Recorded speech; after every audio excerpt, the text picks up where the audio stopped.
اعوذ باللہ السمیع العلیم من الشیطان اللعین الرجیم بسم اللہ الرحمن الرحیم الحمد للہ الاول بلا اول کان قبلہ والآخر بلا آخر یکون بعدہ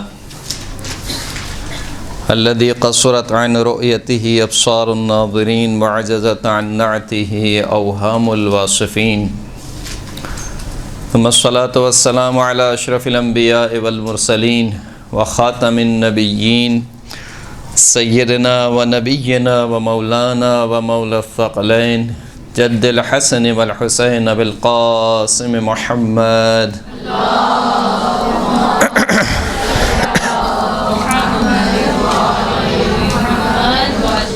وعلى آله الطيبين الطاهرين المعصومين الذين أذهب الله عنهم الرجس وطهرهم تطهيرا اللهم صل على محمد واللعنة الدائمة على أعدائهم أجمعين أما بعد فقد قال الله سبحانه وتعالى في كتابه المجيد بسم الله الرحمن الرحيم إن أولى الناس بإبراهيم للذين اتبعوه وهذا النبي والذين آمنوا والله ولي المؤمنين سورہ مبارکہ آل عمران آیت نمبر 68۔ خداوند کریم ارشاد فرماتا ہے کہ حضرت ابراہیم کی نسبت سب سے زیادہ وہ افراد جو حضرت ابراہیم سے رشتہ جوڑنے کے حقدار ہیں یا حضرت ابراہیم کی جانب اپنی نسبت دینے کے حقدار ہیں وہ افراد ہیں کہ جو حضرت ابراہیم کا اتباع کرتے ہیں۔ وَهَذَا النبی، اور یہ جو ہمارا رسول ہے یہ سب سے زیادہ ان تمام لوگوں میں سب سے زیادہ اس بات کا حقدار ہے کہ اس کی نسبت دی جائے کس کی طرف؟ جناب ابراہیم کی طرف۔ وَالَّذِينَ آمَنُوا، اور وہ افراد، اس نبی کے بعد پھر وہ افراد جو صاحبان ایمان ہیں وہ زیادہ حق رکھتے ہیں کہ ان کی نسبت دی جائے حضرت ابراہیم کی طرف۔ واللہ ولی المؤمنین، اور خداوند کریم مؤمنین کا ولی اور سرپرست ہے۔ حضرت ابراہیم کی جو شخصیت ہے جس کو قرآن مجید میں انتہائی تفصیل کے ساتھ بیان کیا گیا اور کئی ایک مقامات پر اپنے دین کو خداوند کریم نے حضرت ابراہیم کی طرف نسبت دی اور کہا کہ ملت ابراہیم حنیفہ، ملت یعنی دین، واتبعوا ملت ابراہیم حنیفا، اتباع کرو ابراہیم کے دین کی۔ تو دین کس کا ہے؟ دین اللہ کا ہے، حضرت ابراہیم کا ہے؟ دین اللہ کا دین ہے، لیکن اس دین کو حضرت ابراہیم نے اس طریقے سے پہنچایا کہ جو چیز حضرت ابراہیم نے پہنچائی تھی اور جو اللہ کا دین تھا اس میں رتی بھر بھی فرق نہیں تھا۔ لہٰذا خداوند کریم نے اپنے دین کی نسبت کس کی طرف دی؟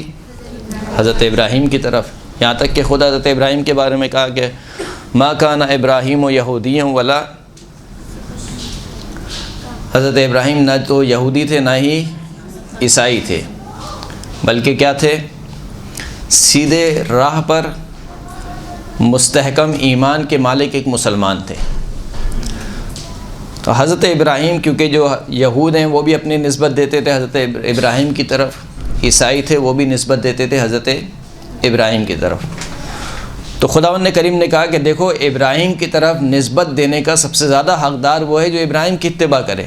اگر تم کہتے ہو کہ ہماری نسبت ہے ابراہیم کی طرف، حضرت ابراہیم کی طرف، تو حضرت ابراہیم یکتا پرست تھے، نہ صرف کہ یکتا پرست تھے بلکہ بت شکن تھے، توحید کا پرچار کیا، توحید کا علم بلند کیا، توحید کا بول بالا حضرت ابراہیم نے بلند کیا۔ تو تم کیسے حضرت ابراہیم کی طرف نسبت دے سکتے ہو جبکہ یہودی کہتے ہیں کہ عزیر ابن اللہ ہے اور عیسائی کہتے ہیں کہ عیسیٰ ابن اللہ ہے، جبکہ حضرت ابراہیم توحید کی دعوت لے کر آئے تھے۔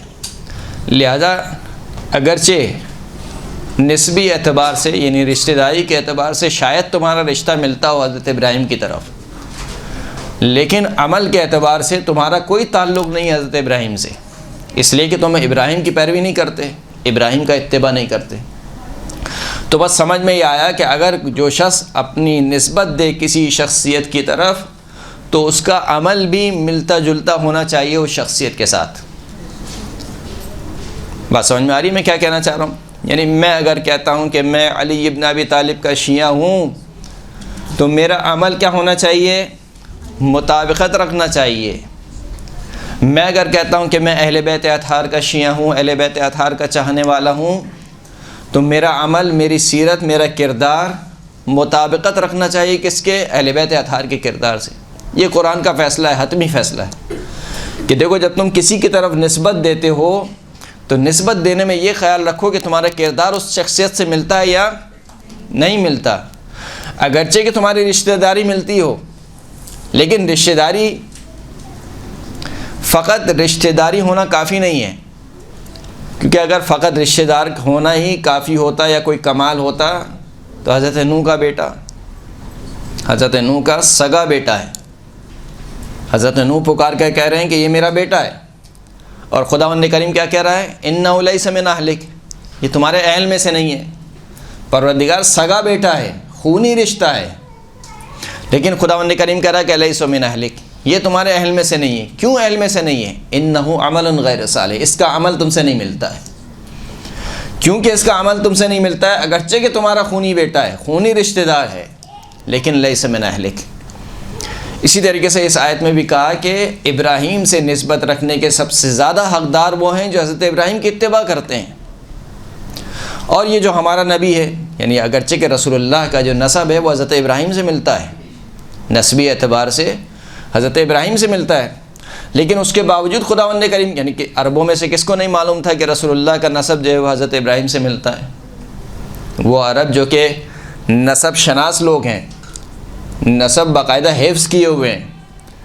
ہماری طرح نہیں ہے کہ ابھی ہمارے بچے سے کوئی پردادا کا نام پوچھے تو اسے پتہ ہی نہیں ہوتا ہے، بس اوقات تو دادا کا نام نہیں پتہ ہوتا ہے۔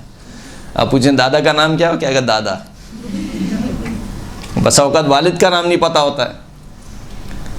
لیکن وہ جو عرب شناس تھے وہ پورے نسب ان کو حفظ کیے ہوئے تھے، یاد کیے ہوئے، یعنی رٹے ہوئے تھے۔ لکھنے پڑھنے کا تو زمانہ تھا نہیں، لکھت پڑھت نہیں ہوتی تھی وہاں پر، کتابت نہیں ہوتی تھی، ذہنی طور پر ذہن میں حفظ ہوتے تھے، اشعار کہتے تھے فی البدی۔ تو وہ جو عرب کا معاشرہ ہے جس عرب میں رسول اللہ پروان چڑھے ہیں، کیا ان کو نہیں پتہ تھا کہ یہ حضرت ابراہیم سے ان کی رشتہ داری ہے؟ ہم جانتے تھے، اس کے باوجود خداوند کریم کہ وہذا النبی، یہ جو ہمارا رسول ہے یہ سب سے زیادہ حقدار ہے کہ اس کی نسبت دی جائے کس کی طرف؟ حضرت ابراہیم کی طرف، اس لیے کہ حضرت ابراہیم کے اگر کوئی پیروکار ہے تو ہمارے رسول سے بڑھ کر کوئی نہیں ہے۔ یعنی وہی اسلام جو حضرت ابراہیم نے جس کا پرچار کیا، وہی اسلام رسول خدا لے کر آئے، کوئی نیا دین لے کر نہیں آئے۔ نیا دین سے مراد یعنی شریعت تو تبدیل ہو سکتی ہے، لیکن جو اصول توحید ہے، جو اصول نبوت ہے، جو اصول معاد ہے، جو کہ مہم ترین اور اہم ترین اسلام کے عقیدے ہیں، یہ وہی ہیں جو کہ حضرت آدم سے لے کر تا حضرت خاتم تک چلے آ رہے ہیں، ان میں کوئی تبدیلی نہیں ہے۔ یعنی کوئی یہ نہیں کہہ سکتا کہ حضرت آدم جو توحید لائے تھے وہ کوئی اور تھی اور حضرت نوح جو توحید لائے تھے وہ کوئی اور ہے، یا حضرت موسیٰ نے جو توحید پھیلائی تھی وہ کچھ اور تھی، پھر اس میں تبدیلی ہو گئی، بعد میں جب شریعت تبدیل ہوئی تو ان کی توحید کچھ اور ہو گئی۔ نہیں، یہ توحید کے جو مسائل ہیں، عقیدت کے جو عقیدتی جو مسائل ہیں، یہ سب کے سب آدم سے لے کر خاتم تک ایک ہی ہیں۔ ان الدین عند اللہ الاسلام، دین اللہ کے نزدیک کیا ہے؟ فقط اسلام ہے۔ یعنی یہ وہی اسلام ہے جو حضرت آدم لائے تھے، وہی اسلام حضرت محمد مصطفیٰ صلی اللہ علیہ وآلہ وسلم۔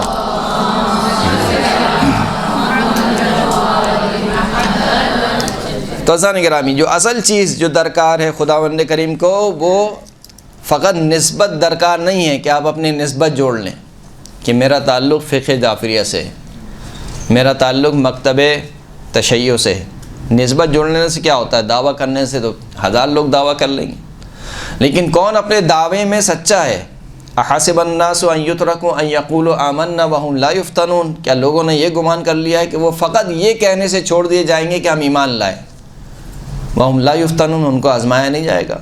لقد فتنا الذین من قبلہم، ہم نے تو ان سے پہلے والے لوگوں کو بھی آزمایا ہے۔ کیوں آزمایا ہے؟ تاکہ خداوند کریم جان لے کہ ان میں سے کون اپنے دعوی ایمان میں سچا ہے اور کون اپنے دعوی ایمان میں جھوٹا ہے۔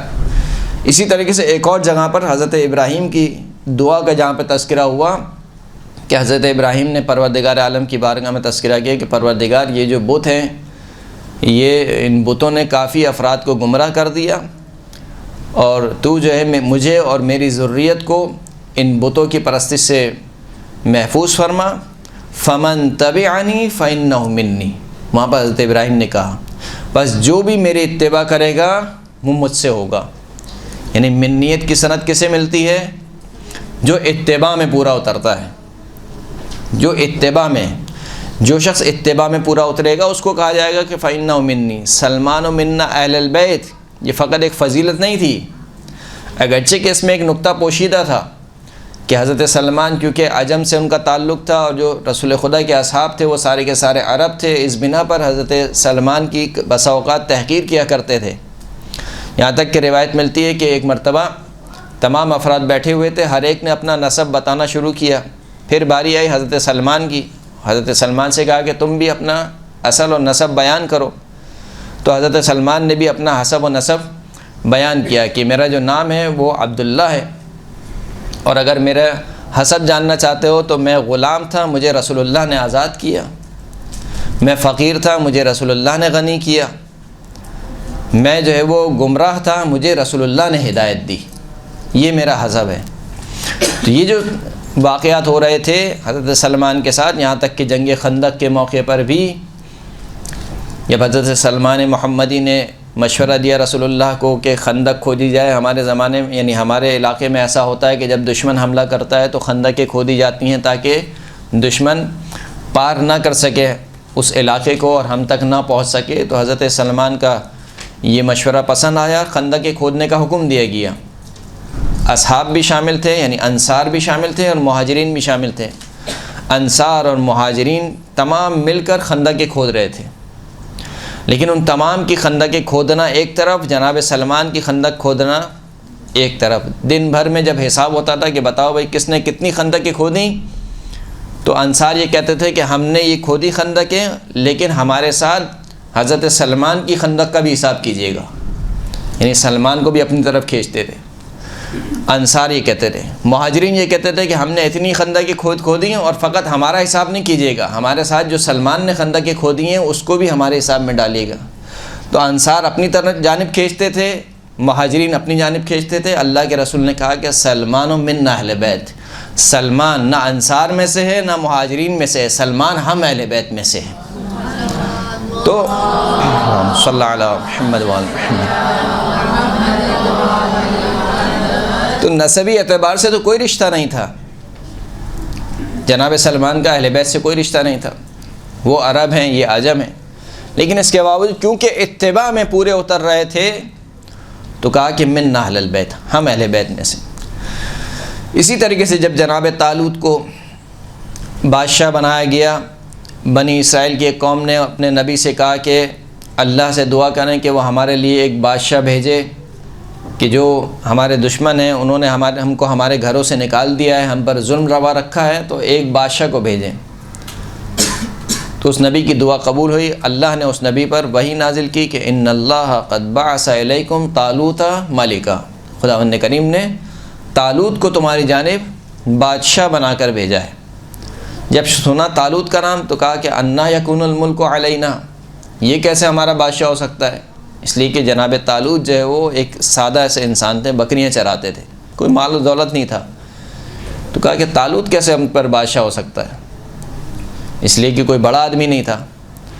تو اس نبی نے جواب دیا کہ ان اللہ قد بعث الیکم، پہلی بات تو یہ کہ میں نے نہیں بنایا، خداوند کریم نے بنایا، اور دوسری بات یہ کہ تم کہتے ہو کہ اس کے پاس مال نہیں ہے، تو خداوند کریم نے اس کو زیادہ بسطۃ فی العلم والجسم، خداوند کریم نے اس کو علم بھی تم سے زیادہ دیا ہے اور جسمانی قوت بھی تم سے زیادہ دی ہے۔ تو بہرحال جناب طالوت بادشاہ بن گئے، ان کی سرکردگی میں لشکر چلا اور پہنچا کہاں پر؟ ایک نہر کے پاس۔ حضرت طالوت نے کہا، اپنے لشکر کو مخاطب کیا کہ ان اللہ مبتلیکم بنہر، خداوند کریم تمہیں ایک نہر سے آزمائے گا، فمن شرب منہ فانہ لیس منی، جس نے اس نہر سے پانی پیا وہ مجھ سے نہیں ہے، اور جس نے اس نہر سے پانی نہیں پیا اس کا مطلب ہے کہ اس کا تعلق مجھ سے ہے۔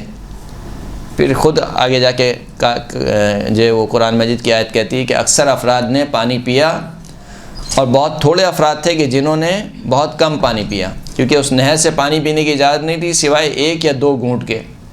تو جو 1 یا 2 گھونٹ پینے والے تھے یا جو بالکل ہی پینے والے نہیں تھے وہ بہت کم افراد رہ گئے۔ یعنی جب آزمائش کا وقت آیا، جب آزمایا گیا اور حکم کی تعمیل کی بات آئی کہ اطاعت میں کون پورا اترتا ہے۔ دیکھیں یہ جو اطاعت کا امتحان ہے نا، یہ چھوٹا موٹا امتحان نہیں ہے۔ اطاعت کا امتحان بہت سخت امتحان ہے۔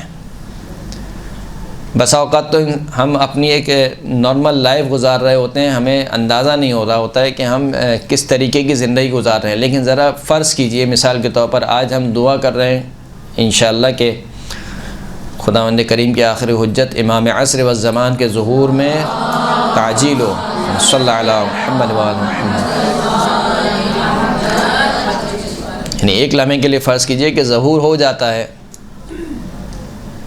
اور امام حکم دے دیتے ہیں کہ مثال کے طور پر سب چھوڑ چھاڑ کے میرے پاس آ جاؤ، سب چھوڑ چھاڑ کے۔ تو ہم میں سے کتنے ہیں کہ جو بغیر چوں چرا چل دیں گے، اور کتنے ہیں جو کہیں گے کہ نہیں ابھی میں اپنے کاروبار کو سیٹ کر لیتا ہوں، کسی کو دکھا دیتا ہوں، میرے بچے ہیں مثال کے طور پر ان کو کسی کے پاس چھوڑ دیتا ہوں، میری فلاں ہے میں اس کو یہ کر لیتا ہوں۔ تو یہ جو اطاعت کا امتحان ہوتا ہے یہ سخت امتحان ہے، اور یہ آزمائش کے مرحلے پر ہی پتہ چلتا ہے کہ کون کتنا موتی ہے۔ تو حضرت طالوت کی قوم کا بھی امتحان ہوا اطاعت کے ذریعے سے۔ دیکھو یہ نہر سے خداوند کریم تمہیں مبتلا کرے گا، تمہیں اس کا پانی نہیں پینا ہے، جس نے اس کا پانی پی لیا فإنہ لیس منی، وہ مجھ سے نہیں ہے۔ یعنی جو اطاعت میں پورا نہیں اترا اس کا مطلب ہے کہ اس کا مجھ سے کوئی تعلق نہیں ہے۔ بھلے سے وہ دعویٰ کرتا رہے کہ میں حضرت طالوت کے لشکر میں تھا، میں حضرت طالوت کا ماننے والا تھا، میں حضرت طالوت کا چاہنے والا تھا۔ صحیح ہے تم لشکر میں تھے، ماننے والے تھے، چاہنے والے تھے، لیکن ان کی ماننے والے نہیں تھے، جو انہوں نے حکم دیا اس کو ماننے والے نہیں تھے۔ تو یہی اطاعت کا امتحان طول تاریخ میں آپ دیکھیے کہ کتنی دفعہ لیا گیا۔ خود رسول خدا کی زندگی میں کئی دفعہ اطاعت کا امتحان ہوا۔ جنگ بدر کو آپ چھوڑ دیجئے، کیونکہ جنگ بدر جو ہے وہ ایک خاص جنگ تھی جس میں نئے کچھ لوگ مسلمان ہوئے تھے، پھر وہاں پر معجزہ ہوا، فرشتوں کو خداوند کریم نے بھیجا۔ تو وہ پہلی جنگ تھی، اس وجہ سے خداوند کریم نے اپنی جانب سے مددگار فرشتوں کو بھیجا۔ جنگ بدر کے بعد پھر اگلی جنگیں، جنگ احد، جنگ خندق، اسی طریقے سے جنگ حنین اور جنگ خیبر، آخر تک جنگ تبوک وغیرہ۔ ان تمام مرحلوں پر آپ کو نظر آئے گا، یعنی 2 افراد نظر آئیں گے آپ کو، 2 شخصیات، 2 کردار آپ کو نظر آئیں گے۔ ایک وہ کردار جو پوری طریقے سے مطیع ہے رسول اللہ کا، کہ جو رسول اللہ کا حکم ہے وہ سر آنکھوں پر، اور ایک وہ کردار نظر آئے گا کہ جو صحیح ہے کیونکہ رسول اللہ کے ہاتھ پر بیعت کر لیے، اسلام لے آئیں تو رسول اللہ کے ساتھ آ گئے۔ لیکن جنگ احد کا مارکا آپ کے سامنے کیا ہوا؟ رسول اللہ نے کہا تھا کہ دیکھو اس پہاڑ کی گھاٹی میں جمے رہنا، چاہے مسلمان جنگ جیتیں یا مسلمان جنگ ہاریں، تمہیں یہاں سے نہیں ہلنا ہے۔ لیکن جب دیکھا کہ جنگ جیت رہے ہیں، مسلمان مال غنیمت لوٹ رہے ہیں، پہاڑ کی گھاٹی کو چھوڑ دیا، اور وہیں سے خالد بن ولید کا لشکر داخل ہوا اور پیچھے سے حملہ کیا۔ مسلمان جیتی ہوئی جنگ ہار گئے۔ کیوں ہار گئے؟ 2 چیزوں کی وجہ سے، حب دنیا اور اطاعت رسول میں کمی، 2 چیزوں کی وجہ سے۔ اسی طریقے سے اب آگے چلے جائیے، جنگ حنین میں اللہ یعنی قرآن مجید کی آیت ہے کہ ہمارا رسول تمہیں پکار رہا ہے اور تم پیٹھ پھیر کر جو ہے بھاگ رہے ہو، منہ موڑ کے بھاگ رہے ہو، جبکہ ہمارا رسول تمہیں صدا دے رہا ہے، تم دیکھ نہیں رہے ہو۔ پھر اس کے بعد آپ آگے آ جائیے خود رسول اللہ کی زندگی میں، خود رسول اللہ کے آخری لحظات میں کہ اللہ کے رسول کہہ رہے ہیں کہ اوتونی بقلم و دوات، مجھے قلم و دوات دے دو، میں ایک ایسی چیز لکھ دوں کہ جس کے بعد تم کبھی گمراہ نہیں ہوگے، لیکن نہیں دی گئی۔ خود رسول اللہ کے آخری دور میں اللہ کے رسول کہہ رہے ہیں کہ دیکھو جیش اسامہ میں جاؤ، جیش اسامہ کو نافذ کرو، مسلمانوں سے کہہ رہے ہیں کہ جاؤ جیش اسامہ میں شامل ہو جاؤ، لیکن نہیں جاتے ہیں۔ یہاں تک کہ اللہ کے رسول کو کہنا پڑا کہ لعن اللہ من تخلف عن جیش اسامہ، خدا اس پر لعنت کرے کہ جو اسامہ کے لشکر سے پیچھے رہ جائے۔ تو اللہ کے رسول یہاں سے مسلسل حکم دے رہے ہیں لیکن نہیں جا رہے ہیں، کیوں نہیں جا رہے ہیں؟ کیا قرآن مجید کی آیت نہیں سنی ہوئی تھی اطیعوا اللہ و اطیعوا الرسول، اللہ کی اطاعت کرو، اللہ کے رسول کی اطاعت کرو، لیکن نہیں جا رہے ہیں۔ پھر اس کے بعد اللہ کے رسول اس دنیا سے رخصت ہو جاتے ہیں، اور اللہ کے رسول کے بعد پھر کیا ہوتا ہے؟ سارے حالات آپ کے سامنے ہیں، یہاں تک کہ خود جب ظاہری خلافت ملتی ہے تو آپ کیا دیکھتے ہیں؟ جنگ صفین میں کیا ہوا، جنگ نہروان میں کیا ہوا، تحکیم کے واقعے میں کیا ہوا، امام حسن مجتبیٰ نے کیوں صلح کی، صلح کرنے کے بعد کیا ہوا؟ یہ تمام وہ افراد تھے کہ جس میں اگر خود حجت خدا کو ماننے والے متحد رہتے، اطاعت پر ثابت قدم رہتے، تو کبھی ایسے حالات نہ ہوتے جو ہم سنتے ہیں تاریخ میں۔ کبھی امام حسن مجتبیٰ کو صلح نہ کرنی پڑتی اگر اطاعت پر ثابت قدم رہتے، یہاں تک کہ کربلا کا واقعہ رونما ہوا۔ کربلا کے واقعے میں بھی آپ دیکھیے کہ خلص افراد رہ گئے، بہت ہی تھوڑے مخلص افراد جو جان دینے کو تیار ہو گئے، یہاں تک کہ قصر مقاتل کا واقعہ روایت آپ سنتے ہیں کہ امام جا رہے ہیں اور قصر بنی مقاتل میں دیکھا کہ ایک خیمہ لگا ہوا ہے، کہا کہ یہ کس کا خیمہ ہے؟ بتایا کہ یہ عبید اللہ کا خیمہ ہے۔ کہا کہ اچھا جاؤ اس کو جا کر کہو کہ مجھ سے آ کے ملاقات کرے۔ حجاج بن مسروق جو کہ امام کے لشکر کے مؤذن ہیں، وہ گئے اور کہا کہ فاطمہ کا لال تمہیں بلاتا ہے۔ کہا کس لیے بلاتا ہے؟ کہا اس لیے کہ ہم جا رہے ہیں، ظاہر سی بات ہے تو شاید جنگ ہونے والی ہے، امام حسین کو تمہاری نصرت کی ضرورت ہے۔ تو وہ کہتا ہے کہ میں تو کوفہ سے نکلا اسی وجہ سے تھا کہ نہ میں یزید کا ساتھ دوں نہ میں امام حسین کا ساتھ دوں، میں نیوٹرل رہوں، بالکل نہ مجھے یزید کا ساتھ دینا ہے نہ مجھے امام حسین کا ساتھ دینا ہے۔ یہاں تک کہ خود بنفس نفیس امام حسین تشریف لاتے ہیں خیمے میں اور اس کو کہتے ہیں کہ تم میری نصرت و مدد نہیں کرو گے؟ کہا نہیں مولا، میں تو نکلا ہی اسی وجہ سے ہوں۔ کوفہ میں جو آپ کے شیعہ تھے، اب شیعہ یہاں پر اصطلاحی معنی میں نہیں تھے، شیعہ یعنی جو آپ کے ماننے والے تھے، یہ بظاہر جو آپ کی حاکمیت کا اعتراف کرتے تھے، جنہوں نے آپ کو خط لکھے تھے، انہوں نے آپ سے بے وفائی کی اور آپ کی تعداد بہت کم رہ گئی ہے۔ میں کوفہ سے نکلا ہی اسی وجہ سے ہوں کہ نہ میں آپ کے ساتھ دوں نہ میں یزید کا ساتھ دوں، لہٰذا اس جگہ پر آ کر میں نے قیام کیا۔ کہا صحیح ہے، تم نہیں جانا چاہتے ہو، تمہاری اپنی مرضی۔ جاتے جاتے خیمے سے جب نکل رہے تھے تو عبید اللہ نے کہا کہ یہ جو میرا گھوڑا ہے یہ آپ کے لیے، یہ اس قدر تیز بھاگتا ہے کہ میں نے کسی دشمن کا تعاقب نہیں کیا مگر یہ کہ اسے پا لیا اس گھوڑے کے ذریعے۔ میری یہ تلوار بھی آپ کے لیے، یہ تلوار ایسی ہے کہ میں نے کبھی کسی دشمن پر وار نہیں کیا مگر یہ کہ اس تلوار نے اس کے 2 ٹکڑے کر دیے۔ امام نے کہا کہ نہ مجھے تیرے گھوڑے کی ضرورت ہے نہ مجھے تیری تلوار کی ضرورت ہے، تو خود چلے گا میرے ساتھ یا نہیں؟ کہ نہیں مولا میں نہیں چل سکتا ہوں ساتھ۔ تو آپ دیکھیے کربلا میں موجود رہتے ہوئے عبداللہ بن شریک جس نے امام سے ایگریمنٹ یہ کیا کہ جب تک میں اس وقت تک آپ کا ساتھ دوں گا جب تک مجھے ایسا لگا کہ آپ جنگ میں جیت جائیں گے، لیکن جب مجھے ایسا لگے گا کہ آپ جنگ میں ہار رہے ہوں گے میں آپ کا ساتھ چھوڑ دوں گا اور میں آپ کو چھوڑ کے چلے جاؤں گا، آپ مجھے ضمانت دیں۔ فاطمہ کے لال نے کہا ہاں صحیح ہے، مسئلہ نہیں ہے۔ آخری وقت میں دیکھا عبداللہ بن شریک نے تمام اصحاب و انصار شہید ہو چکے ہیں، امام کے پاس آیا کہ آپ کو ہمارا معاہدہ یاد ہے؟ کہا ہاں مجھے بالکل یاد ہے کہ آپ کا میرا ایگریمنٹ یہ ہوا تھا کہ جیسے آپ جنگ ہارنے لگیں گے میں آپ کو چھوڑ کے چلے جاؤں گا۔ کیا صحیح ہے؟ امام نے کہا کہ تمہارے پاس سواری ہے؟ کہا ہاں، یعنی اتنا اسے کہنا چاہیے کہ انسان میں مروت نہیں رہتی، اس نے پہلے سے اپنے خیمے کے پیچھے ایک گھوڑا باندھ کے رکھا تھا چھپا کر کے۔ کہاں میں نے جو گھوڑا باندھ کے رکھا ہوا ہے میں اس پہ سوار ہو کے چلے جاؤں گا۔ امام نے کہا صحیح ہے جاؤ، تمہیں اجازت ہے۔ یعنی کتنا نزدیک تھا سعادت سے اور اس سعادت سے اپنے ہاتھ کو کھینچ لیا۔ اس کے مقابل میں جتنے اصحاب تھے وہ اصحاب کیا کہتے تھے؟ شب عاشور کہتے تھے کہ بی بی زینب کے خیمے کے سامنے کہ بی بی زینب ابھی اگر آپ حکم دیں تو ہم اپنی تلواروں سے اپنے سروں کو اڑا دیں گے۔ تو یہ جو تاریخ کے کردار ہیں، ان تاریخ کے کردار کو فقط پڑھنے اور سننے کے حد تک نہ رکھیے بلکہ اس سے عبرت حاصل کیجیے۔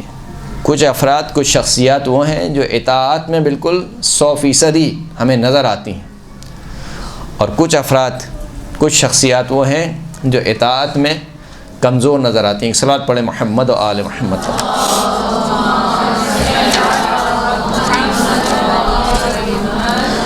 پچھلے درس میں ہم نے آپ کی خدمت میں عرض کیا تھا کہ اہل بیت اطہار کا شیعہ ہونا یہ کوئی کم بات نہیں ہے، کوئی کم مرتبہ نہیں ہے۔ اہل بیت اطہار کا شیعہ ہونا اور اہل بیت اطہار کا شیعہ اپنے آپ کو کہلانا نہ تو یہ اتنا آسان ہے اور نہ ہی اتنا حقیر ہے۔ لہٰذا اپنے آپ کو انسان پہچانے کہ میری نسبت کس کی طرف ہے۔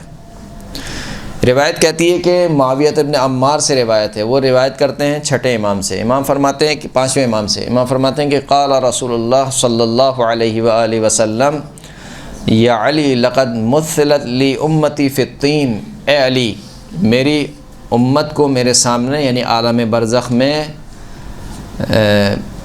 اسے کہنا چاہیے عالم تمثیل، عالم مثال میں میری امت کو میرے سامنے پیش کیا گیا۔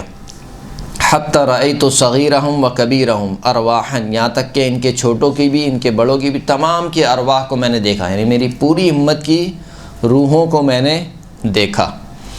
قبل ان یخلق الاجساد، قبل اس کے کہ خداوند کریم ان کے جسموں کو خلق کرے، عالم ذر میں جو عالم ارواح تھا وہاں پر میں نے اپنی امت کی ارواح کو دیکھا۔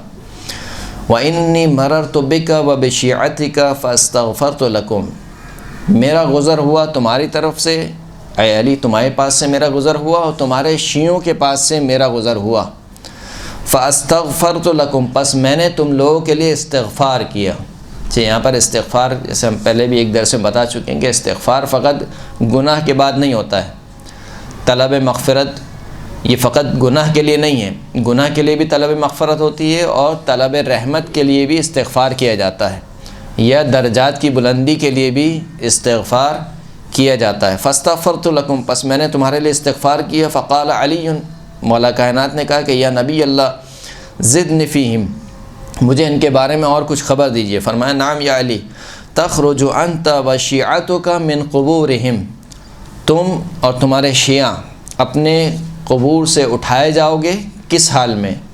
ووجوہکم کالقمر لیلۃ البدر، تم سب کے چہرے 14ویں کے چاند کی طرح چمک رہے ہوں گے، یعنی تمام شیعوں کے چہرے 14ویں کے چاند کی طرح چمک رہے ہوں گے، وہ شیعہ جو اہل بیت اطہار کے واقعی شیعہ ہیں، میری طرح فقط نام کے شیعہ نہیں ہیں۔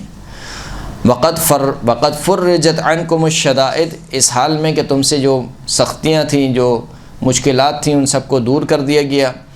وذہبت عنکم الاحزان، تمہارے جو غم تھے، غصے تھے، مصیبت تھی، اس سے تم کو جدا کر دیا گیا۔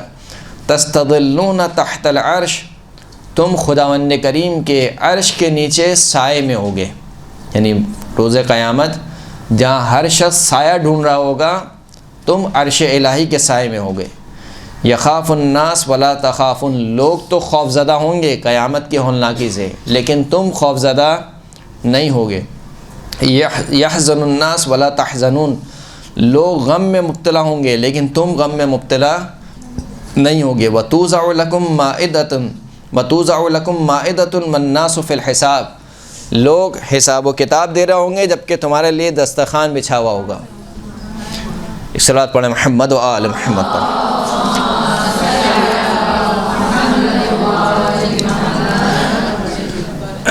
ایک اور روایت میں سرکار فرماتے ہیں مولا کائنات سے کہ یا علی انی سألت اللہ عز وجل اللہ یحرم شیعتک التوبہ حتی تبلغ نفس احدہم حنجرتہ، اے علی میں نے پروردگار عالم سے دعا کی ہے کہ پروردگار عالم تیرے شیعوں کو توبہ سے محروم نہ کرے، یہاں تک کہ تیرے شیعوں کی روح کہاں تک پہنچ جائے؟ حنجرہ بولتے ہیں، حلق تک آ جائے، حلق تک آ جائے۔ فَأَجَابَنِي إِلَى ذَلِكَ وَلَيْسَ ذَلِكَ لِغَيْرِهِمْ، پس اللہ نے میری اس دعا کو قبول کیا، تیرے شیعوں کے علاوہ دوسروں کے لیے یہ نہیں ہے۔ یعنی کیا مطلب، اس روایت کا کیا مطلب ہے؟ روایت یہ کہنا چاہتی ہے کہ جو حقیقی معنی میں مولا کائنات کا شیعہ ہوگا، ظاہر سی بات ہے ہم سب کوئی معصوم نہیں ہے، معصوم ہستیاں وہی 14 معصومین ہیں، ان کے علاوہ جتنے بھی ہیں سب کے سب کیا ہیں؟ غیر معصوم ہیں۔ جب غیر معصوم ہیں تو یقیناً کوتاہی ہوگی، یقیناً گناہ ہوگا، لیکن جو علی ابن ابی طالب کے شیعہ ہیں کہ جو جن سے گناہ اس وجہ سے سرزد نہیں پاتا ہے کہ وہ اللہ کے مقابل میں اپنی خواہشات کو رکھتے ہیں، بلکہ گناہ اس وجہ سے سرزد پا جاتا ہے کہ خواہشات کبھی کبھار ان پر غالب آ جاتی ہیں، یا کبھی نادانستہ طور پر ان سے گناہ سرزد ہو جاتا ہے۔ یعنی میں کہنا چاہ رہا ہوں کہ ایک گناہ وہ ہے جو کہ فرعون کا گناہ ہے۔ پچھلے درس میں نے آپ کی خدمت میں عرض کیا تھا، فرعون کا گناہ کیا ہے؟ فرعون کہتا ہے کہ انا ربکم الاعلی، میں تمہارا سب سے بڑا رب ہوں۔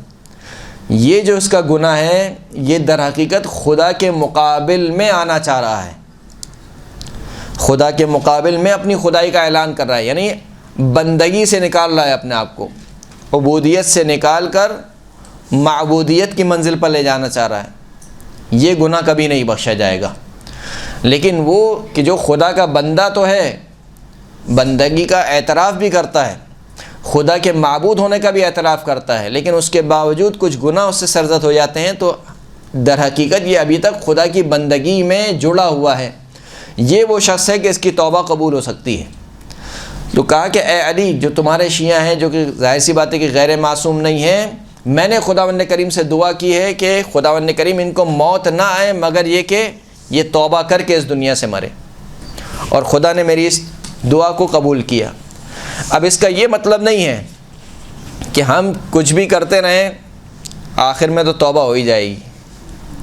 یہ روایت یہ نہیں کہنا چاہ رہی کہ میں نعوذ باللہ گانا سنوں، میں نستجیر باللہ زنا کروں، میں کسی کا مال کھاؤں، میں کسی کی غیبت کروں، میں قرض لے کر بیٹھ جاؤں واپس نہ دوں، میں اپنے رشتہ داروں کا احترام نہ کروں، میں اپنے پڑوسیوں کو اذیت پہنچاؤں، جتنے خراب کام ہیں وہ میں کر سکتا ہوں، یعنی مجھے ایک طریقے سے سرٹیفکیٹ مل گیا کہ صحیح ہے، تمہیں تو آخر وقت میں توبہ نصیب ہو جائے گی، اب تم جو کرنا چاہو کرو، کوئی مسئلے کی بات نہیں ہے۔ اس بات کو یاد رکھ لیجئے کہ اہل بیت اطہار حجت خدا، بندہ خدا کو ملانے کے لیے آئے ہیں خالق سے، مخلوق کو ملانے کے لیے آئے ہیں خالق سے، مخلوق کو خالق سے جدا کرنے کے لیے نہیں آئے ہیں، درست ہے؟ دوسری جانب سے حجت خدا اللہ کی شریعت کو نافذ کرانے کے لیے آئی ہے، اللہ کا جو حکم ہے، اللہ کا جو دین ہے وہ نافذ ہو روئے زمین پر۔ تو یہ کیسے ہو سکتا ہے کہ وہی حجت خدا جو اللہ کی شریعت نافذ کرانے آئی ہو، وہی سبب بنے کہ اللہ کی شریعت پامال ہو جائے؟ ہو سکتا ہے؟ یعنی کیا مولا کائنات یہ حکم دے سکتے ہیں کہ کوئی مسئلے کی بات نہیں ہے، میری محبت تمہارے دل میں ہے، اب تم جو چاہے کرو؟ معقول ہے یہ بات؟ یہ بات قطعاً معقول نہیں ہے کہ امام حسین یہ کہیں کہ بس کوئی مسئلے کی بات نہیں ہے، میرے غم میں تم 2 آنسو بہا لو، اس کے بعد جو چاہے تمہیں کرنا ہے کرو، تم شراب پیو، تم زنا کرو، تم جو کرنا ہے کرو۔ کیسے ممکن ہے؟ وہ امام حسین کی قربانی کس لیے تھی؟ شریعت کے لیے تھی، وہ شریعت کی بقا کے لیے تھی، دین محمدی کو بچانے کے لیے تھی، اور خود امام حسین یہ کہیں کہ نہیں تم 2 آنسو بس بہا لو، اس کے بعد تم جو کرنا چاہے کرو۔ تو یہ جتنی بھی اس قسم کی روایت ہیں، قطعاً ان کا یہ مقصد نہیں ہے کہ ہم یہ کہیں کہ ان روایت میں یہ بیان ہو رہا ہے کہ اہل بیت اطہار کی محبت کے بعد اب کسی عمل کی ضرورت نہیں ہے۔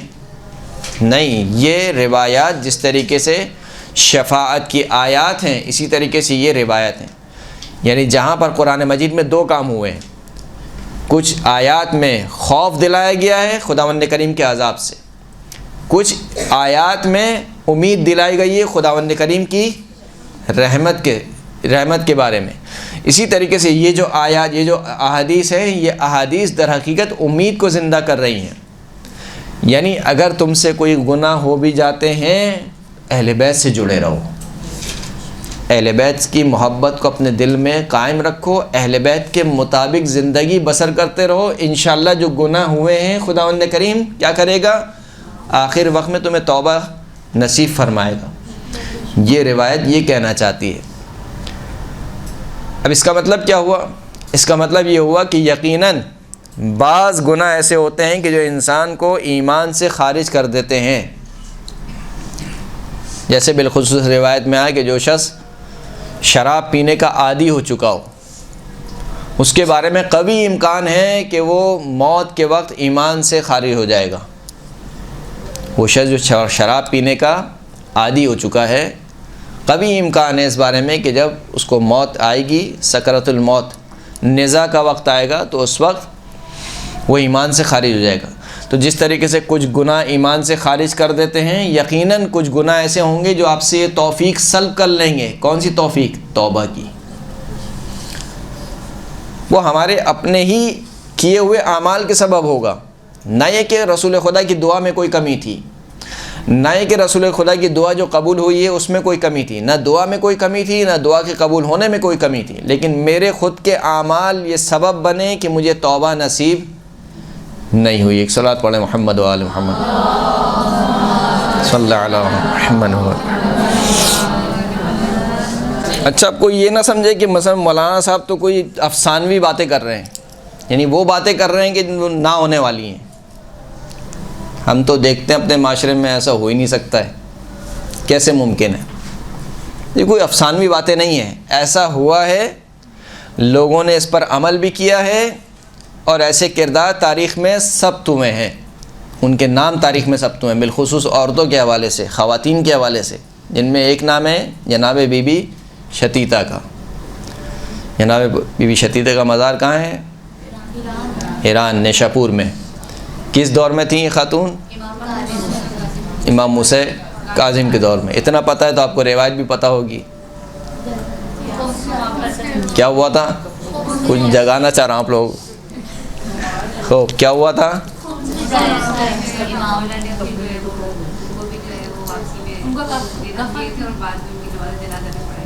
ہاں، جناب شتیتا خاتون جو کہ نیشاپور کی رہنے والی تھیں، امام کے نمائندے ایک محمد ابن علی نیشاپوری، جن کی کنیت ہے ابو جعفر، محمد بن علی نیشاپوری سے نیشاپور والوں نے کہا کہ یہ ہمارے خمس کا مال ہے، یہ مال امام کو جا کے دے دو۔ جو تعداد بتائی جاتی ہے 30,000 دینار اور 50,000 درہم، یعنی بہت بڑی رقم ہے۔ 30,000 دینار اور 50,000 درہم، اس کے علاوہ جو کپڑے ہیں وہ الگ۔ کپڑا جو ہے وہ آج کے زمانے میں خیر کپڑے کی کوئی ویلیو نہیں رہی، لیکن پرانے زمانے میں کپڑے کی بہت ویلیو تھی، بٹ کپڑا بہت قیمتی چیز سمجھا جاتا تھا۔ تو یہ پیسے اور اس کے علاوہ درہم۔ اب جب یہ محمد ابن علی جانے لگا تو جناب شتیتا خاتون آئیں اور کہا کہ میرا ایک درہم بھی لے جاؤ اور ایک کپڑا بھی لے جاؤ خمس کا۔ اب محمد ابن علی نے کہا کہ کہاں مثال کے طور پر 30,000 درہم اور 50,000 دینار اور اتنے سارے کپڑے، اس کے مقابل میں تم شتیتا کا ایک درہم اور ایک چھوٹا سا کپڑا۔ تو جناب شتیتا نے کہا کہ ان اللہ لا یستحیی من الحق، خداوند کریم حق سے شرماتا نہیں ہے، یعنی تم اس کو چھوٹا شمار نہیں کرو۔ صحیح، ایک خمس ہے، مجھ پر واجب ہوا ہے، میں دے رہی ہوں۔ خیر، یہ لے کے چلا گیا۔ جب پہنچا امام کی خدمت میں، اچھا انہوں نے جو ہے وہ کچھ خطوط بھی دیے تھے جو سر و مہر تھے، مستحکم مہر لگی ہوئی تھی۔ یہ واقعہ اصل میں روایت یہ بتاتی ہے، روایت سے اندازہ یہ ہوتا ہے کہ گویا یہ امام موسیٰ کاظم کی امامت کے اوائل کا واقعہ ہے، یعنی چھٹے امام کی شہادت ہوئی اور پھر اس کے بعد کا یہ واقعہ ہے۔ کیونکہ نیشاپور والوں نے کہا تھا کہ اگر یہ جو خط ہم تمہیں دے رہے ہیں، ان خط میں سب نے سوال لکھے ہوئے ہیں، نیشاپور والوں نے، اگر خط کی مہر کھولے بغیر اس میں جواب لکھا ہو تو اس کا مطلب ہے کہ ساتویں امام امام ہے، ورنہ وہ امام نہیں ہے۔ یعنی خط کو کھولے بغیر، مہر کو کھولے بغیر اگر اس میں جواب لکھا ہو تو اس کا مطلب ہے کہ وہ امام ہے، ورنہ امام نہیں ہے۔ کیونکہ کچھ لوگ تھے جو کہ فتحی مذہب کے ماننے والے تھے۔ فتحی مذہب کون ہے؟ چھٹے امام کے ایک اور صاحبزادے جن کا نام تھا عبداللہ افتح، عبداللہ ابن جعفر افتح۔ افتح ان کو کیوں کہتے تھے؟ افتح ان کو اس وجہ سے کہتے تھے کہ جو ان کے پیر کا سائز تھا نارمل پیر سے بڑا تھا، یعنی بعض بچے آپ نے دیکھے ہوں گے جو تھوڑے سے ایب نارمل ہوتے ہیں، یعنی ان کا اسی طریقے سے جو ان کا پیر تھا وہ نارمل سائز سے بڑا تھا، اس وجہ سے ان کو افتح کہا جاتا تھا۔ اور جن کے بارے میں خود امام نے کہا تھا، امام موسیٰ کاظم کو یہ وصیت کر کے گئے تھے کہ دیکھو میرے جانے کے بعد تمہارا یہ بھائی امامت کا دعویٰ کرے گا، لیکن تمہیں پریشان ہونے کی ضرورت نہیں ہے، یہ بہت جلد مجھ سے ملحق ہو جائے گا، یعنی بہت جلد اس دنیا سے رخصت ہو جائے گا۔ تو ان کی امامت کے ماننے والوں کو فتحی مذہب کہا جاتا تھا۔ تو یہ جو افراد تھے یہ کشمکش کا شکار تھے کہ آیا عبداللہ یہ امام ہے یا ساتویں امام موسیٰ کاظم امام ہے۔ تو انہوں نے خط لکھ کے دیے اور خط لکھ کے کہا کہ دیکھو اگر اس خط کی مہر لکھے بغیر جواب مہیا ہو جائیں تو اس کا مطلب ہے کہ جو بھی عبداللہ افتح میں سے اور امام موسیٰ کاظم میں سے جو بھی اس طریقے سے جواب دے دے اس کا مطلب ہے کہ وہ امام ہے۔ تو یہ بہرحال یہ سارا سر و سامان لے کر آیا امام کی خدمت میں، اور امام کی خدمت میں نہیں بلکہ پہلے گیا عبداللہ افتح کے پاس، اور عبداللہ افتح سے کہا کہ میں آیا ہوں اور یہ کچھ خطوط ہیں جن خطوط پر مہر لگی ہوئی ہے، آپ ان کے جواب دیں بشرطے کہ مہر کھلی نہ، مہر کھولے بغیر۔ جب اس نے کہا کہ عاجز رہا، اور جب وہ عاجز رہے کیونکہ اس زمانے میں جو امامت کو پہچاننے کی ایک نشانی تھی وہ یہ تھی کہ لوگ آ کر امام سے سوال کرتے تھے، جس کے بارے میں بھی احتمال ہوتا تھا کہ یہ امام ہے اس سے سوال کرتے تھے۔ اگر وہ سوالوں کے جواب دے دیتا تھا تو اس کے امامت کے قائل ہو جاتے تھے، نہیں دیتا تو اس کو چھوڑ دیتے تھے۔ عبداللہ افتح کے ساتھ بھی یہی ہوا، سوال پوچھے گئے، جواب دینے سے عاجز رہے، لہذا لوگ ان سے منصرف ہو گئے۔ عبداللہ افتح کے گھر سے نکلے، اتنے میں دیکھا کہ ایک نوجوان شخص ہے، اس نوجوان شخص نے اپنی طرف اشارہ کیا کہ جسے تم ڈھونڈ رہے ہو وہ میں ہی ہوں، میں حجت خدا ہوں، اور کہا کہ وہ جو خطوط ہیں ان خطوط کو کھول کر دیکھو، میں نے ان میں کل رات ہی ان کے سارے جواب دے دیے۔ تو اس نے 5-6 خطوط کھولے، ان کی مہر کو توڑا تو دیکھا کہ ان خطوط میں جوابات لکھے ہوئے ہیں۔ پھر اس کے بعد اس نے کہا کہ صحیح ہے آپ امام ہیں، یہ جو ہے وہ نیشاپور والوں کے پیسے ہیں کچھ، یعنی حقوق شرعیہ ہیں جو میں لے کر آیا ہوں۔ امام نے ساروں کے پیسے واپس کر دیے، یعنی وہ 30,000 درہم، 30,000 دینار اور 50,000 درہم سب کے سب امام نے واپس کر دیے۔ ایک شتیتہ کا درہم رکھ لیا، شتیتہ کا ایک درہم رکھ لیا جناب شتیتہ کا، اور وہی جملہ جو جناب شتیتہ نے کہا تھا وہی امام نے کہا کہ ان اللہ لا یستحی من الحق، خداوند کریم حق سے شرماتا نہیں ہے۔ یعنی تم جو یہ سمجھ رہے تھے کہ ایک درہم اس کی کیا ویلیو ہے، امام اور خداوند کریم اور خدا کا نمائندہ ظاہری چیزوں کو نہیں دیکھتا ہے بلکہ کس کو دیکھتا ہے، نیت کو دیکھتا ہے۔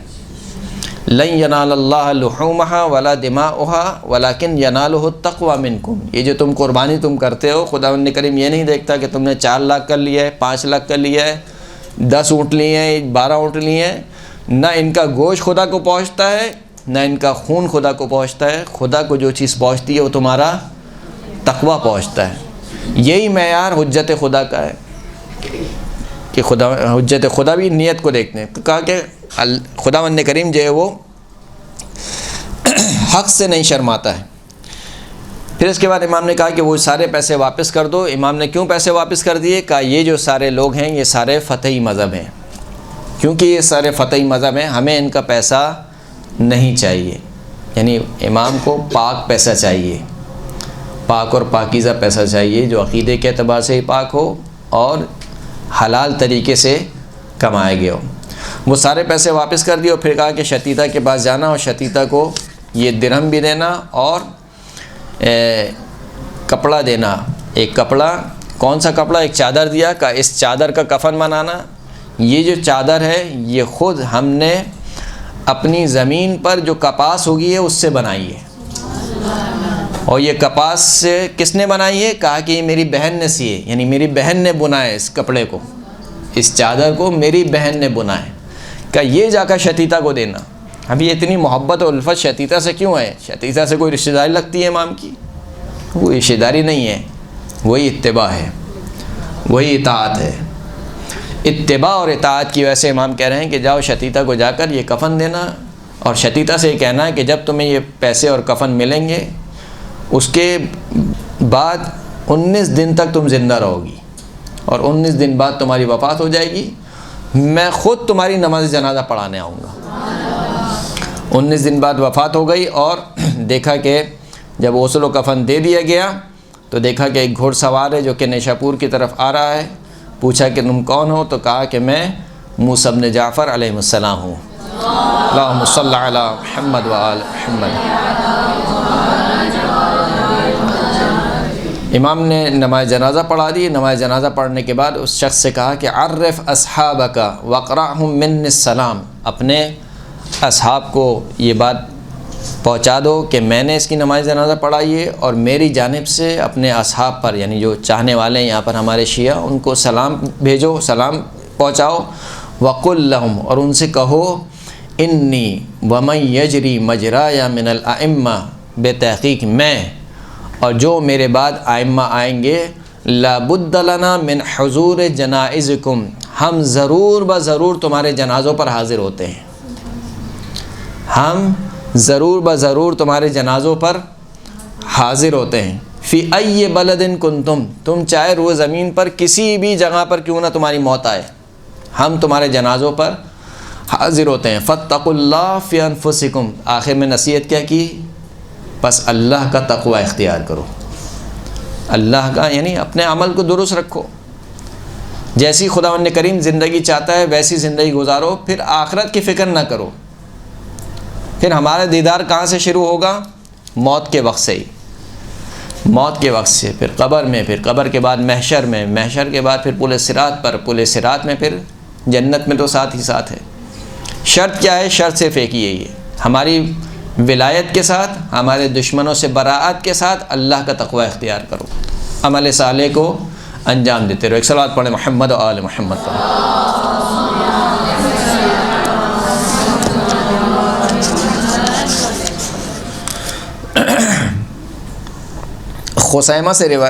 خیثمہ سے روایت ہے کہ خیثمہ کہتا ہے کہ میں پانچویں امام کی خدمت میں حاضر ہوا اور امام نے مجھ سے کہا کہ ابلغ موالین منا السلام، ہمارے چاہنے والوں کو ہماری جانب سے سلام پہنچاؤ. واعلمہم انہم لم ینالوا ما عند اللہ الا بالعمل، ہمارے چاہنے والوں کو ہماری جانب سے سلام پہنچاؤ اور ان کو یہ بات اچھی طریقے سے سمجھا دو کہ جو کچھ اللہ کے پاس ہے وہ عمل کے علاوہ اور کسی چیز سے نہیں ملے گا. یعنی یہ خام خیالی نکال دو ذہن سے کہ نہیں عمل نہ کرنا پڑے، نماز روزہ نہ رکھنا پڑے، واجبات ادا نہ کرنا پڑے، لیکن جہاں جنت میں گھر ملے وہ بھی ویسٹ اوپن، سامنے رسول خدا اور چاردہ معصومین کے گھر ہوں اور ان کے بالکل برابر میں میرا گھر ہو، نور کے حلے مجھے پہنائے جائیں، صحیح ہے، فرشتے اور حور اور غلمان میری خدمت کے لیے حاضر ہوں، میرے لیے نرم تکیے لگائے جائیں. بھائی یہ سب آپ چاہتے ہیں، اس کے لیے عمل انجام دینا پڑے گا، عمل کے بغیر نہیں ہو سکتا ہے. صحیح عمل 100% ہی نہیں ہو، 90% تو ہو، 80% ہو، 60% تو، یعنی پاسنگ مارکس تو ہوں آپ کے. شفاعت کب ہوتی ہے؟ پاسنگ مارکس میں سے جب کچھ کمی رہ جاتی ہے تو مس کہتی ہیں کہ چلے بچہ نے محنت کی ہے، دے دیتے ہیں. صحیح ہے، 60% اگر پاسنگ مارکس ہے مثال کے طور پر اور بچے نے 55 نمبر لیے ہیں، 57 نمبر لیے ہیں، تو 3 نمبر جو ہے وہ ارفاقی جسے کہتے ہیں فارسی میں، ارفاقی نمبر، پاسنگ مارکس، تو وہ خود سے دے دیتی ہے ٹیچر. لیکن اگر آپ کا پیپر میں 0 لکھا ہو، وہ 0 کو آپ کیسے لے کر آئیں گے 60 تک؟ خیر ان کا کوئی مقایسہ نہیں ہے ان کی شفاعت کا، لیکن بہرحال کچھ نہ کچھ تو عمل ہونا چاہیے نامہ اعمال میں. ایک عالم نے بہت خوبصورت جملہ کہا تھا، حدیث آپ سنتے رہتے ہیں، عنوان صحیفۃ المؤمن حب علی ابن ابی طالب. مومن کے نامہ اعمال کا عنوان کیا ہے؟ مولا کائنات کی محبت. کتاب کا عنوان، کتاب، ہر کتاب کا عنوان لکھا ہوتا ہے، مثلا یہ کتاب ہے، اس کتاب کا عنوان لکھا ہوا ہے. یہ جو کتاب کا عنوان ہے یہ ایک طریقے سے آئینہ ہوتا ہے، یعنی یہ بتلا دیتا ہے کہ کتاب میں آپ کو کیا دکھے گا. اب اگر کتاب میتھس کی ہو مثال کے طور پر تو اس میں فزکس نہیں دکھے گی آپ کو، فزکس ہو تو کیمسٹری نہیں دکھے گی، صحیح نا. تو جو عنوان ہوتا ہے عنوان کے مطابق کتاب میں چیزیں ہوتی ہیں. تو مومن کا عنوان کیا ہے؟ حب علی ابن ابی طالب. تو اس کی کتاب میں کیا کیا ہونا چاہیے؟ اس کی کتاب میں نمازیں ہونی چاہیے، اس کی کتاب میں روزے ہونے چاہیے، اس کی کتاب میں حج ہونا چاہیے، اس کی کتاب میں زکوٰۃ ہونا چاہیے، اس کی کتاب میں رشتہ داروں سے صلہ رحمی ہونی چاہیے، اس کی کتاب میں صدقات ہونے چاہیے. یہ چیزیں ہونی چاہیے کہ جو عنوان سے مطابقت رکھتی ہیں حب علی ابن ابی طالب سے. یا نہیں اس کی کتاب کھولیں تو مثال کے طور پر نکل رہا ہے کہ فلاں کام بھی کیا کرتا تھا، فلاں کام بھی کیا کرتا تھا، جو مولا کائنات کی محبت نہیں، خیر کسی اور کی محبت کے عنوان سے مناسبت رکھتی ہیں۔ تو بہرحال جب آپ کے صحیفے کا، آپ کے نام اعمال کا عنوان یہ علی ابن ابی طالب کی محبت ہے، تو صحیفے میں وہ چیزیں ہونی چاہیے جو مولا کائنات کی محبت سے مطابقت رکھتی ہیں۔ ایک صلوات پڑھیں محمد و آل محمد پر۔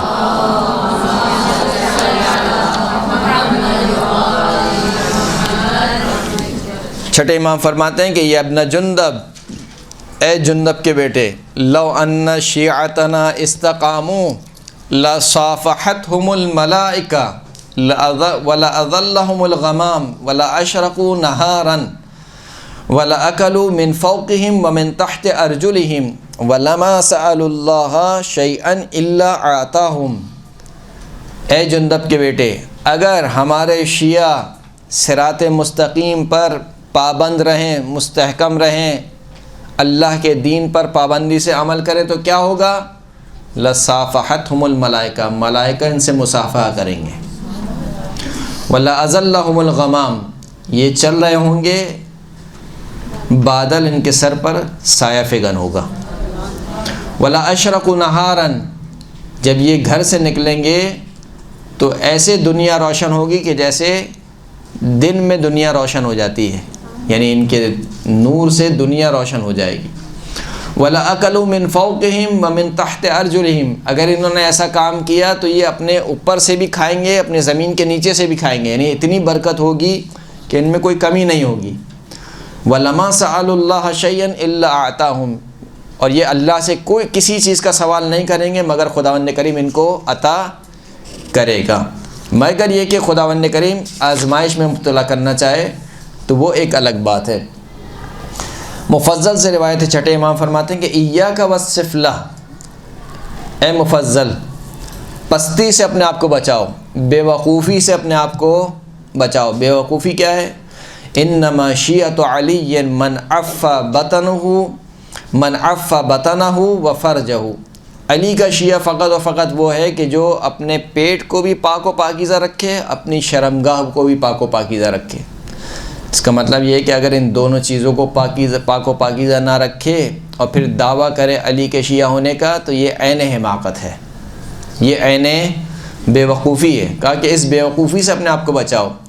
وَعَمِلَ لِخَالِقِهِ، علی کا شیعہ وہ ہے کہ جو اپنے خالق کے لیے عمل انجام دیتا ہے، وَرَجَا ثَوَابَهُ، اور اپنے خالق کے ثواب کی امید رکھتا ہے، وَخَافَ عِقَابَهُ، اور اپنے خالق کے عقاب سے خوف زدہ ہوتا ہے۔ فَإِذَا رَأَيْتَ أُولَئِكَ فَأُولَئِكَ شِيعَةُ جعفر، جب تم ایسے افراد تمہیں معاشرے میں نظر آ جائیں تو یہی وہ افراد ہیں جو مجھ جعفر صادق کے شیعہ کہے جانے کے لائق ہیں۔ ان شیعۃ علی کانوا خمس البطون ودبل الشفاء اہل رأفۃ وعلم وحلم یعرفون بالرہبانیۃ فعینوا علی ما انتم علیہ بالورع والاجتہاد۔ اے ابن یعفور، علی کے شیعہ کون ہیں؟ علی کے شیعہ وہ ہیں کہ جن کے پیٹ ان کی کمر سے لگے ہوئے ہیں، زبل الشفا، جن کے ہونٹ سوکھے ہوئے ہیں۔ علی کے شیعہ کون ہیں؟ اہل رافت، اہل رافت ہیں، مہربانی سے الفت سے ایک دوسرے کے ساتھ برتاؤ کرتے ہیں۔ اہل علم و اہل حلم، اہل علم اور اہل حلم، بردباری سے کام لیتے ہیں۔ یعرفون بالرہبانیہ، ان کی پہچان کیا ہے؟ جب ان کو دیکھتے ہو تو ان کے چہرے سے، ان کے بدن سے اللہ کی عبادت کے آثار ظاہر ہوتے ہیں۔ اچھا، اب یہ جو کہا گیا کہ پیٹ جو ہے وہ پیٹھ سے لگے ہوئے ہیں، مثال کے طور پر یہ صرف استعارہ ہے، یعنی کنایے کے طور پر کہا گیا ہے، یعنی علی کے شیعہ وہ ہیں جو بہت زیادہ روزے رکھتے ہیں۔ اس روزے رکھنے سے کنایے کے طور پر بیان ہوا، یہ نہیں کہ مثال کے طور پر آپ دیکھنے لگیں کہ کس کا پیٹ پیٹھ سے لگا ہوا ہے، یہ مراد نہیں ہے، یعنی ظاہری صورت مراد نہیں ہے کہ ان کے پیٹ پیٹھ سے لگے ہوئے ہیں، مراد یہ ہے کہ بہت زیادہ روزے رکھنے والے ہیں۔ وزب الشفا، زب الشفا سے بھی مراد یہ نہیں ہے کہ آپ سردی میں دیکھیں کہ اس کے ہونٹ پھٹے ہوئے ہیں، اس کا مطلب یہ شیعہ ہے، یہ مراد نہیں ہے۔ زب الشفا سے مراد کیا ہے؟ یعنی اتنا قرآن پڑھتے ہیں، اتنا اللہ کا ذکر کرتے ہیں، اتنی دعائیں پڑھتے ہیں کہ ان کے ہونٹ خشک ہو جاتے ہیں، زب الشفا یہ مراد ہے۔ ایک صلوات پڑھیں محمد و آل محمد۔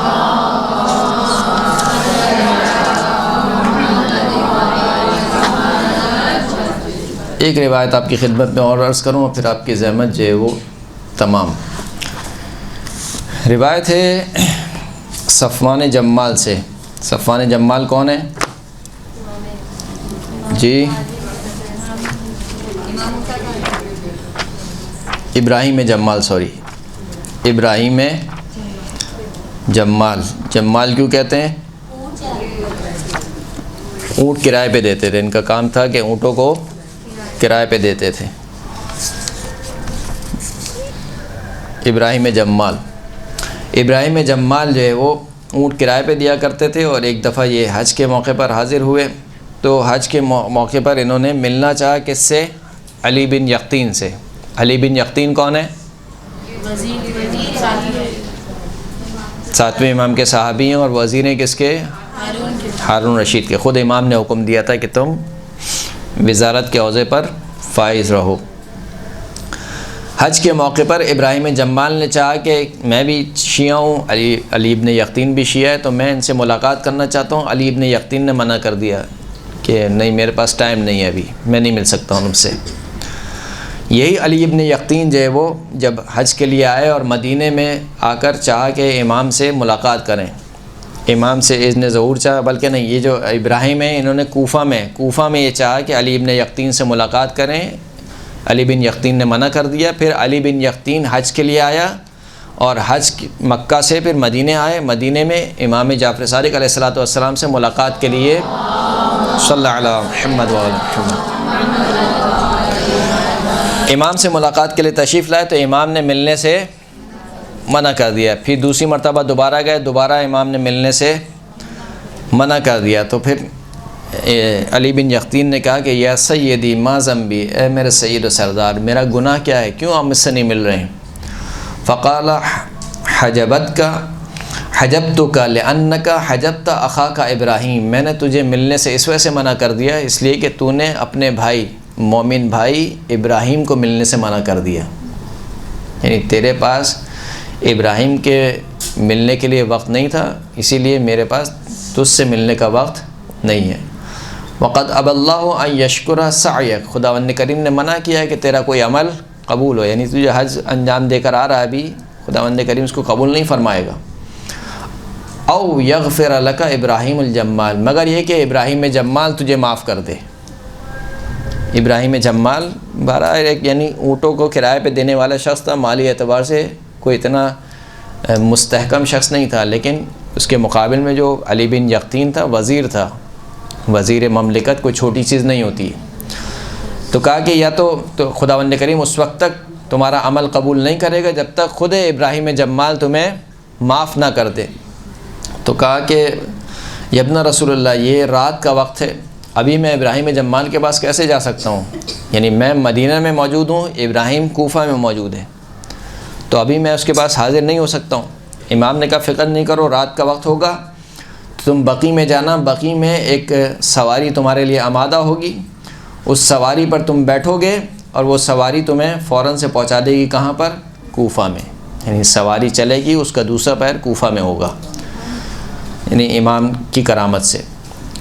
رات کا وقت تھا، ابراہیم علی بن یقطین جو ہے وہ بقی کی جانب گئے اور سوار ہوئے، سواری نے چلنا شروع کیا اور کوفہ میں پہنچے، اور کوفہ میں پہنچنے کے بعد ابراہیم جمال کے دروازے پہ دق الباب کیا۔ ابراہیم نے پیچھے سے پوچھا کہ کون ہے؟ علی بن یقطین نے کہا کہ میں علی بن یقطین ہوں۔ تو کہا کہ ما یعمل علی بن یقطین الوزیر ببابی، علی بن یقطین جو کہ وزیر ہے وہ اس وقت میرے دروازے پر کیا کر رہا ہے؟ تو علی بن یقطین نے کہا کہ یا ھذا ان امر عظیم، کہ اے شخص، میرا جو امر ہے، میرا جو کام ہے وہ بہت بڑا کام ہے، یعنی ہم جسے بہت چھوٹا سمجھتے ہیں، علی بن یقطین اس کو بہت بڑا سمجھ رہے تھے کہ امام نے ملنے سے منع کر دیا تھا۔ کہا کہ جب تک امام راضی نہیں ہوں گے، جب تک یہ راضی نہ ہو، جب تک ابراہیم جمال راضی نہیں ہو، امام راضی نہیں ہوں گے۔ تو کہا کہ کیا کام ہے؟ کہا کہ میرا امر بہت عظیم ہے، مجھ سے ملاقات کرو۔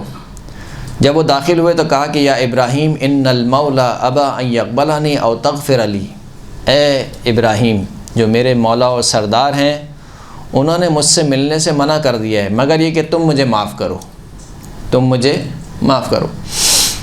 فعال علی ابن ابراہیم فعال علی ابن یقطین علی ابراہیم الجمال ان یطأ خدہ،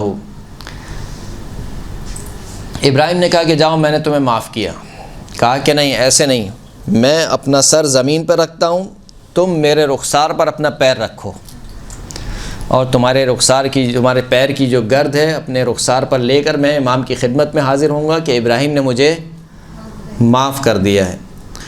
ابراہیم نے اس کام سے منع کیا لیکن علی بن یقطین نے اصرار کیا کہ نہیں تم یہ کام انجام دو، تو اسی طریقے سے ہوا۔ علی بن یقطین نے اپنا رخسار زمین پہ رکھا، ابراہیم نے اپنے پاؤں کو اپنے پیر کو علی بن یقطین کے رخسار میں رکھا، تو علی بن یقطین نے کہا کہ اللہم اشہد ثم انصرف ورکبہ، کہا کہ اے پروردگار تو گواہ رہنا کہ ابراہیم نے مجھے معاف کر دیا ہے۔ پھر اس کے بعد وہ چلے گئے یہاں تک کہ اسی رات وہ حاضر ہوئے 7ویں امام کی خدمت میں یعنی مدینہ میں، اور پھر امام سے اذن دخول چاہا تو امام نے اس وقت علی ابن یقطین کو اذن دخول دیا۔ بظاہر یہ بات بہت چھوٹی سی تھی، یعنی علی بن یقطین نے کوئی ایسا کوئی ہماری نگاہ میں کوئی بہت بڑا گناہ نہیں کیا تھا، کسی کا مال نہیں کھایا تھا، شراب نہیں پی تھی، زنا نہیں کیا تھا، صرف ایک برادر مومن کو ملنے سے انکار کر دیا تھا جو کہ نہیں کرنا چاہیے تھا۔ اس پر امام نے کہا کہ نہیں میں تم سے نہیں ملوں گا جب تک ابراہیم تمہیں معاف نہ کر دے۔ تو آج جو ہم سمجھتے ہیں کہ فقط جو ہے وہ نماز و روزہ انجام دے لینا کافی ہے، باقی رشتہ داروں کے حقوق، والدین کے حقوق، رشتہ داروں سے ہمارا برتاؤ، والدین سے ہمارا برتاؤ، یہ ایسا نہیں ہو سکتا ہے۔ اگر دین پر آپ کو عمل کرنا ہے تو پورے دین پر عمل کرنا ہے، دین فقط جو ہے وہ نماز اور روزے کا نام نہیں ہے۔ ایک صلوات پڑھیں محمد و آل محمد۔